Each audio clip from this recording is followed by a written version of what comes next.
Reverend Barber, you travel fast. Yesterday, you were with Congressmembers Barbara Lee and Pramila Jayapal, among others, unveiling a congressional resolution for Third Reconstruction. This is Congressmember Barbara Lee speaking Wednesday on the House floor.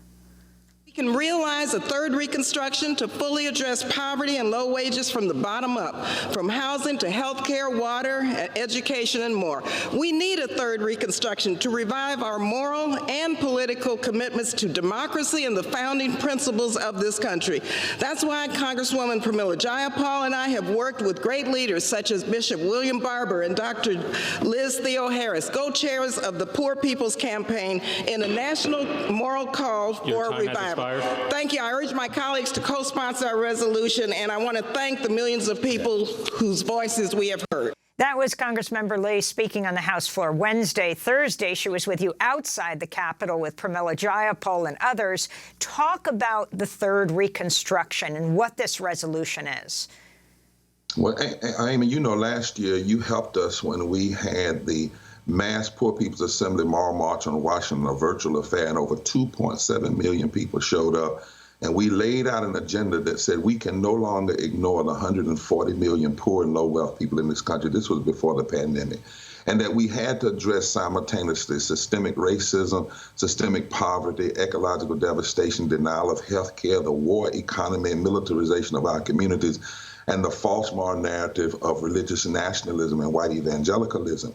And that the cost was too high. The price of inequality, as Joseph Stiglitz had said, is too high. Well, we have now put in a resolution to say to the nation, we've heard some talk about child poverty, we've heard some talk about dealing with low wages. What if the nation needs to have a resolve? And this resolution lays out the problem and then lays out the resolve, the kind of public policy we have to pass if we're going to fully address poverty. We support this agenda. That's why it's called a Third Reconstruction, fully addressing poverty from the bottom up. In the inside of this resolution, the agenda says we must change how we measure poverty because we're measuring it wrong. Right now, we say in this country, the government does, that if you make $12,900 a year, you're not poor. That is ridiculous. It does not make any sense. 60% of Americans can't even afford a $1,000 emergency right now in America. And we know that 400 families make an average of $97,000 an hour, while we make less than 15, and most people do not make a living wage, and waitresses and people in restaurants only make $2.13 an hour. We have to have guaranteed living wages, guaranteed income, health care. We need an infrastructure plan, but it's got to be big enough, and it has to be clear that it's going to reach down to the bottom and the poorest communities first. So it lays out this agenda, what we need to do to fully, not just a little bit, not 10%, 20% here, or even 50%, but to fully address poverty. And this resolution says, here's the resolve we must know. There is not a scarcity of resources. Don't tell us that. There's not a scarcity of a solution. What there is a scarcity of social justice conscience. And we're saying with our movement, that stops now.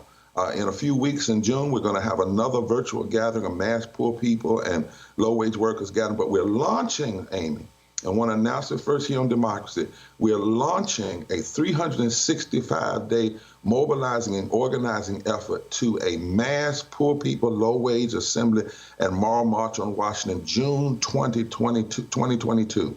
Right in the middle of the mid-year elections, because poor people now make up 30% of the electorate, 65 million people, and we cannot tiptoe around these issues. The Economic Policy Institute has said we lose $1 trillion a year from child poverty alone, and it's not just one little piece of policy. We have 10 seconds. We need full reconstruction of the society to deal with economic injustice, and it must happen now. Reverend Dr. William Barber, we thank you for being with us, co-chair of the Poor People's Campaign, president of Repairers of the Breach, speaking to us from Elizabeth City, North Carolina, where demands will be made in the case of the police killing of Andrew Brown. That does it for our broadcast. Happy birthday to Taymarie Astudio. Democracy Now! Produced with Renee Feltz, Mike Burke, Dina Guzder, Nermeen Sheikh, Maria Terracena. I'm Amy Goodman. Be safe.